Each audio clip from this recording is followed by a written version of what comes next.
Prince William has become his father's new landlord and will receive up to £700,000 a year from King Charles for the monarch's Highgrove home, a source has revealed.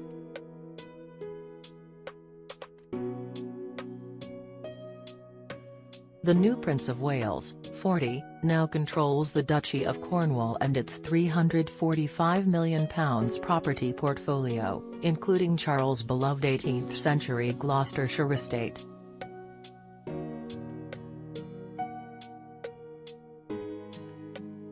The Duchy, which owns 128,000 acres of land and reportedly had a £21 million income last year, is passed to the eldest son of a reigning British monarch.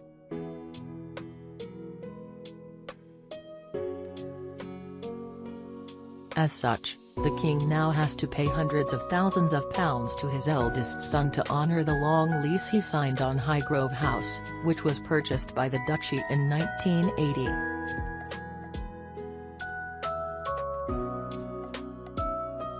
An insider told The Sun, the king has a long lease and pays rent on Highgrove House and surrounding land.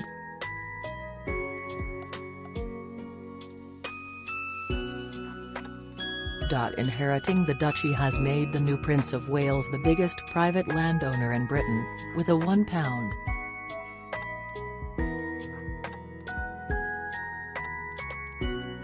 £2 billion holding across 23 counties, including farms, housing developments, 7 castles, woodland, coastlines and commercial property.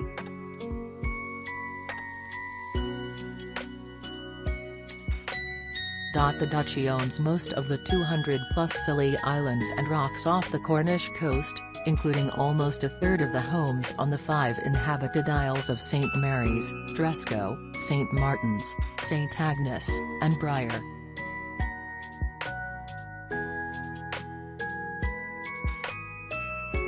Tourism accounts for more than 85% of the local economy, with visitors attracted by the seals, dolphins, puffins and rare flowers.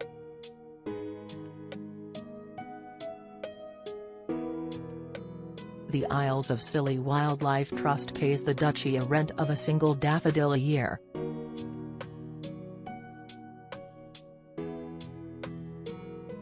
Elsewhere, among the Duchy's 70,000 acres in Devon is the freehold of Dartmoor Prison, whose inmates down the years have included London gangsters Frank the Mad Axeman Mitchell and Jack the Hat McVitie.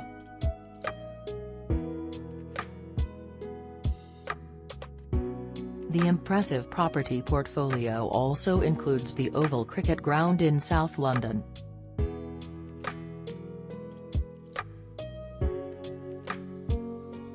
Meanwhile, the royal residence to which Charles is said to be most attached is Highgrove, where he retreated for a day after his mother Queen Elizabeth II died last month.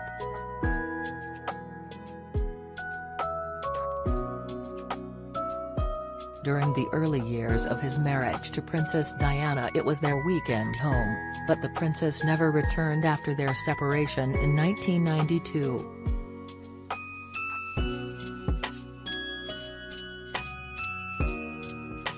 It is where Charles developed his love of gardening, with a stunning transformation of the neglected grounds.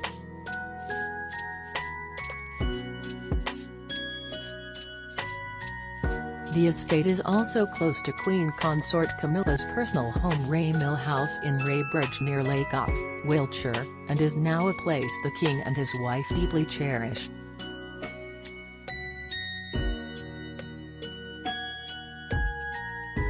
The estate, of course, boasts a residence of suitable stature for any reigning monarch.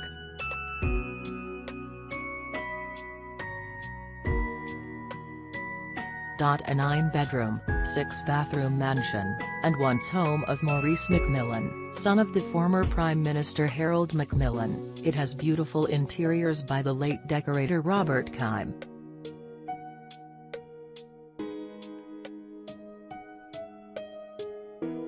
But the property is also as modern and environmentally friendly as possible, being fitted with solar panels and a natural sewage filtering system, no doubt on the king's demands.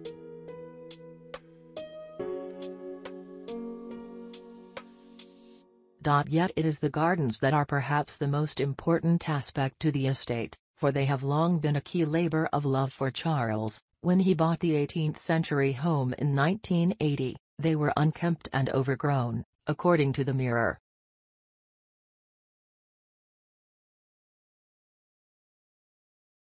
But over the past 4 decades, with the help of highly regarded gardeners like Rosemary Veary and Miriam Rothschild, he has transformed them.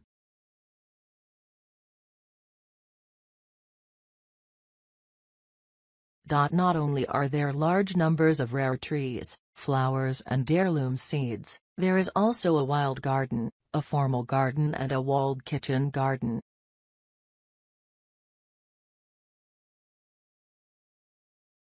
Another haven is the woodland garden featuring 2 classical temples made from green oak and a stumpery, a garden feature similar to a rockery but made from parts of dead trees, especially stumps.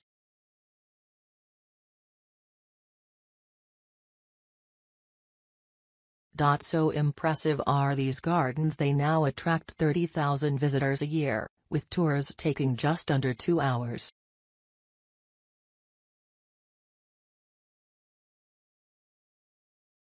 In the 2014 book, Highgrove, A Garden Celebrated, Charles wrote his efforts represented.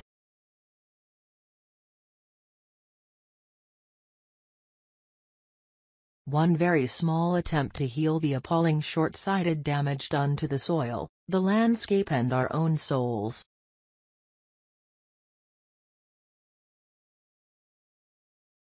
He added, some may not like it, others may scoff that it is not in the real world or it is merely an expensive indulgence.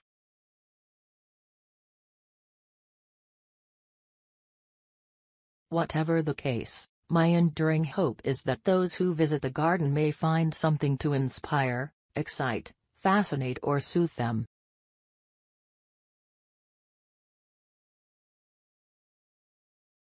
Paying further homage to them, the King recently created a perfume with the help of British perfume house Penhaligon's inspired by the floral scents of summer.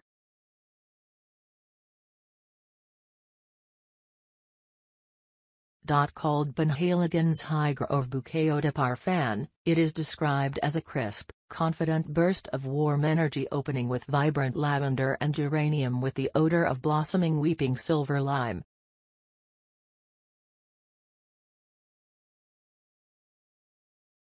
So important are these gardens and outdoor space, the King has added to the estate over the years and now owns around 1,900 acres of strictly organically farmed land.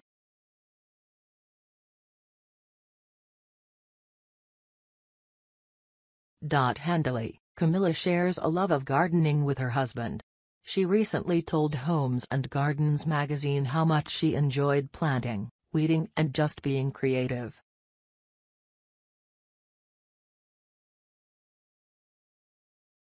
She said, "It's just one of the most relaxing things anyone can do.